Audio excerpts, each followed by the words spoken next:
बहुत समय पहले की बात है। एक गांव था जिसका नाम था रामपुर। यह अपने हरे भरे खेतों के लिए प्रसिद्ध था। गांव के किनारे एक नदी थी जिसका नाम था रानी नदी। इस नदी से गांव के बागीचों और खेतों में पानी जाता था।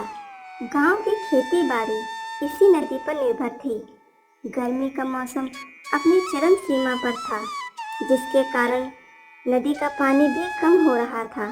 गांव के लोगों को अब बारिश का इंतजार था। गांव में दो पड़ोसी सुंदर और राहुल रहते थे। राहुल अपनी पत्नी राधा के साथ रहता था और सुंदर अपनी माँ और पत्नी रत्ना के साथ रहता था। गर्मी से परेशान सुंदर और राहुल आपस में बातें कर रहे थे। अरे भाई, इस बार गर्मी ने तो बहुत परेशान कर दिया है। अरे बाहर निकलना भी मुश्किल कर दिया है। हाँ राहुल भाई, ऐसी गर्मी में खेती करना भी मुश्किल हो जाता है। काम करने का मन ही नहीं करता है। सही कहा भाई, लेकिन काम तो करना ही होगा। बिना काम के कुछ नहीं हो सकता। अगर काम नहीं करेंगे तो पैसे कहाँ से आएंगे, और पैसे नहीं आएंगे तो हमारे घर में खाने को भी नहीं होगा। हाँ राहुल भाई, कह तो तुम सही रहे हो। इतनी तेज गर्मी होती है कि हरे भरे पौधे भी पीले पड़ रहे हैं और खेतों में पानी भी बहुत डालना पड़ता है। और ऐसी गर्मी में पानी की समस्या तो आम बात है। अगर ऐसा ही चलता रहा तो हमारे खेत सूख जाएंगे। अब तो केवल बारिश का ही इंतजार है। अब बारिश ही सब कुछ ठीक कर सकती है। राहुल और सुंदर सोचते हुए अपने घर चले जाते हैं। अगले दिन हमेशा की तरह अपने कामों में लगे हुए थे। कुछ देर बाद आंधी चलने लगी। आसमान में काले घने बादल दिखाई देने लगे। लोग अपने घरों में जाने लगे और कुछ ही देर में बारिश होने लगी। अरे राहुल भाई, भगवान ने हमारी सुन ली है। अब तो पानी भी गिरने लगा है। हाँ, अब सब कुछ ठीक हो जाएगा। बारिश होने के कारण हमारे बागीचों और खेतों में भी पानी मिल जाएगा। सभी लोग बारिश की वजह से बहुत खुश थे। पूरे गांव में बारिश की वजह से खुशहाली आ गई थी। राहुल अपने घर पहुंचता है और अपनी पत्नी राधा से कहता है, अरे राधा, अब बारिश का मौसम आ गया है और ऊपर वाले की कृपा से बारिश भी होने लगी है, जिसके कारण हमारे बाग बगीचों और खेतों में बारिश होने के कारण हरे भरे हो जाएंगे। और अब गर्मी भी कम हो जाएगी और साथ में नदी का पानी भी बढ़ जाएगा। हाँ जी, अब हमारी फसल भी अच्छी हो जाएगी और उससे अच्छा मुनाफा भी होगा। हाँ राधा, इस बार फसल बेचकर खूब फायदा होगा और उससे हम लोग एक दुकान भी खरीदेंगे। बस ये बारिश होती रहे। सभी गांव के लोग बारिश को देखकर बहुत खुश थे। ऐसे ही बारिश होते होते रात हो जाती है। राहुल और उसकी पत्नी सो जाते हैं। अगले दिन राहुल उठता है और बाहर जाकर देखता है तो बारिश इतनी हो रही थी कि सड़कों पर पानी भर गया था। राहुल अपनी पत्नी से कहता है, अरे राधा, बारिश तो बहुत हो रही है। लगता है पूरी रात बारिश हुई है और सड़कें पानी में डूब चुकी हैं। अगर ऐसे ही बारिश होती रही तो पानी हमारे घर के अंदर भी आ जाएगा। पता नहीं ये बारिश कब रुकेगी। अगर ऐसी बारिश लगातार होती रही तो सारा गांव पानी में डूब जाएगा और हमारी फसलें भी खराब हो जाएंगी। ज़्यादा बारिश होने की वजह से राहुल दुखी हो जाता है और कहता है, राधा, मैं बाहर जाकर देखता हूँ। क्या पता सुंदर को खेतों के बारे में पता हो। राहुल सुंदर के घर की तरफ जाता है। सुंदर राहुल को देखता है और कहता है, अरे भाई राहुल, यहाँ आ जाओ, बारिश बहुत तेज हो रही है। अरे सुंदर भाई, ये बारिश तो रुकने का नाम ही नहीं ले रही है। अगर यह बारिश ऐसे ही होती रही तो हमारे गांव में बाढ़ आ जाएगी। मेरे घर के सामने की सड़क पर ऊपर तक पानी आ गया है। अगर बरसात ऐसे ही होती रही तो घर के अंदर भी पानी आ जाएगा। चलो हम लोग खेतों को देख कर आते हैं। दोनों बारिश में ही खेतों की ओर निकल पड़ते हैं। जहाँ तक उनकी नजर जा रही थी वहाँ तक पानी ही पानी था। जब खेत पर पहुँचे तो देखा कि फसलों को अभी तक कोई नुकसान नहीं पहुँचा था। ए भाई, अभी तक हमारी फसलों को तो कोई नुकसान नहीं पहुंचा, नहीं तो हम बर्बाद हो जाते। अब तो हमारे पास इसके अलावा कुछ बचा भी नहीं है। चलो ठीक है, हमारे खेतों को पानी मिल रहा है, इतनी ज़्यादा बारिश हो रही है, तब भी हमारे फसलें सही सलामत हैं। हाँ, क्या पता अब बारिश भी रुक जाए। चलो, ऊपर वाला चाहेगा तो सब अच्छा ही होगा। चलो घर चलते हैं। दोनों घर की तरफ निकल पड़ते हैं। तभी आकाश में और काले बादल छा जाते हैं और बिजली कड़कने के साथ तेज बारिश होने लगती है। दोनों एक दुकान के पास जाते हैं।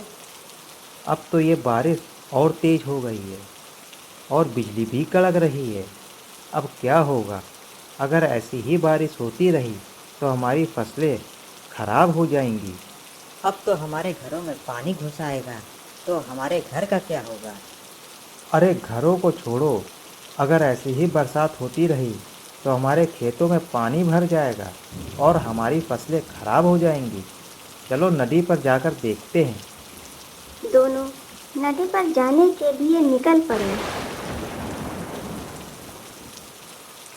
जब वह नदी के पास पहुंचते हैं तो देखते हैं। अरे ये तो नदी का पानी बढ़ता ही जा रहा। अगर ऐसे ही बढ़ता रहा तो ज़्यादा समय नहीं लगेगा, हमारे खेत पानी में डूब जाएंगे। तो हमें क्या करना होगा? हमें इस बांध का पानी रोकने के लिए मिट्टी की भरी बोरियों को किनारे किनारे लगाना होगा। तभी वो मिट्टी से भरी बोरियां लगाते हैं, मगर थोड़ी ही देर में पानी और तेज हो जाता है और बांध टूट जाता है और सारा पानी गांव और खेतों में भर जाता है। जिस बारिश को देखकर गांव वाले खुश हो रहे थे, वही बारिश उनके दुख का कारण बन गई। दोनों अपने खेतों पर पहुंचते हैं तो देखते हैं सारी फसल खराब हो गई है। यह देखो, हमारे खेतों में तो पानी भर गया है, सारी फसलें बर्बाद हो गई हैं। अब हम क्या करेंगे? यह फसल तो हमारी रोजी रोटी थी, अब हम क्या करेंगे? अरे फसल बेचकर ही तो हमारा घर चलता था। हर साल हमारे खेतों में इतनी अच्छी फसल होती है, लेकिन इस बार ऐसा क्यों हो रहा है? दोनों दुखी होकर अपने अपने घर वापस चले जाते हैं। फसल के बर्बाद हो जाने के कारण राहुल बहुत दुखी हो जाता है और वह अपनी पत्नी से कहता है, अरे राधा, इस बार की सारी फसल बर्बाद हो गई है।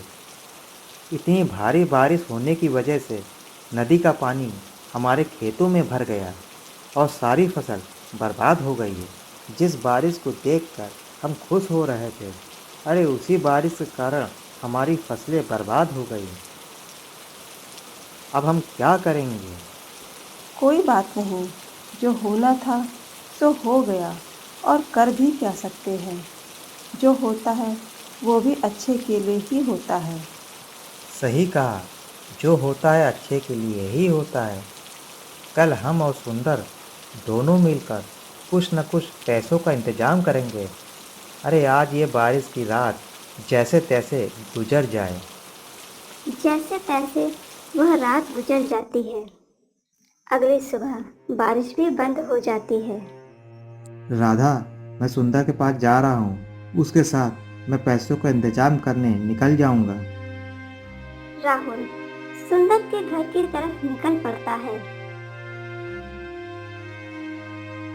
जब राहुल सुंदर के घर पहुंचता है तो सुंदर से कहता है, हाँ राहुल, हम तुम्हारा ही इंतजार कर रहे थे। मैं पैसों का इंतजाम करने जा रहा हूँ। मैंने सोचा तुम्हारा भी नुकसान हो गया है, तो तुम भी साथ चलो। मैंने सोचा है कि हम फिर से खेती करेंगे और फिर से बीज बोएंगे। ठीक है, हम साथ चलेंगे। हम सेठ चुन्नीलाल जी से कुछ पैसे उधार लेंगे और फिर फसल बेचकर पैसे लौटा देंगे। सही कह रहे हो। चलो हम सेठ जी के पास चलते हैं। दोनों सेठ के घर जाने के लिए निकल पड़ते हैं। सेठ जी, भारी बारिश की वजह से हमारे खेतों में पानी भर गया है, जिसकी वजह से हमारी फसलें बर्बाद हो गई हैं। क्या आप हमें कुछ पैसे उधार देंगे? अरे हाँ, मैं तुम्हें पैसे उधार दे सकता हूँ, लेकिन तुम मेरे पैसे कब और कैसे लौटाओगे? जैसे ही हमारी फसल कट जाएगी, वैसे ही हम आपके पैसे आपको वापस कर देंगे। ठीक है, मैं तुम्हें पैसे उधार दे दूंगा। दोनों ने रास्ते में खेतों के लिए बीज खरीदे। दोनों ने अपने खेतों में बीज बोना शुरू कर दिया। कुछ समय बाद दोनों के खेतों में फसल लहलहाने लगी। देखो सुंदर, कितनी बढ़िया फसल हुई है। इसे बेच के हमें अच्छा मुनाफा होगा। उससे सेठ चुन्नीलाल का उधार भी लौटा देंगे। हाँ राहुल, इस बार की फसल देखकर मेरा भी मन खुश हो गया है। अगले दिन दोनों की फसल कट जाती है और वह बहुत खुश हो जाते हैं। अरे सुंदर, इस बार तो बहुत अच्छा मुनाफा हुआ है। चलो हम चुन्नीलाल सेठ का पैसा लौटा देते हैं। दोनों चुन्नीलाल सेठ का पैसा लौटा देते हैं और दोनों अपने अपने घर चले जाते हैं। और राहुल अपने घर पहुंचता है तो राधा से कहता है, अरे भाग्यवान, आज तो हम बहुत खुश हैं।